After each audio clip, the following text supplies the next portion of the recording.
Hello my lovelies, how you all doing? I hope you're keeping well and staying crafty. I am coming on with number 55 of the DIY 2024 challenge.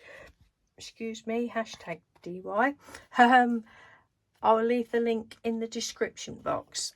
Right, so today's prompt is another games prompt, and this time it was Dominoes.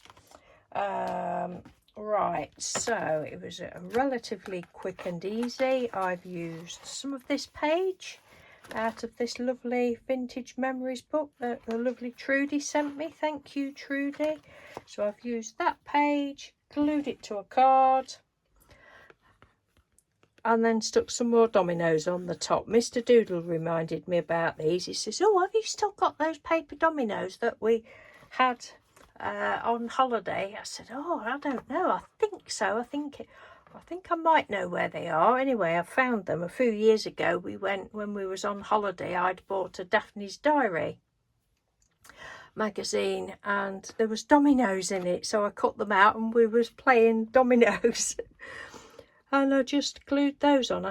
Did think about putting some glossy on the top, but there, it's only thin paper and I think it might buckle it probably. And then just printed out anyone for dominoes, put some black acrylic paint around the edge, and I'm quite happy with that one. So that's another one done. And I think these dominoes, they actually look quite real. I have got two tiny little dominoes, proper dominoes that I was going to stick on, but I'd put them away again and then forgot about it. So anyway, that's that one. So thank you ever so much for watching. Take care, and I will speak to you tomorrow. Bye.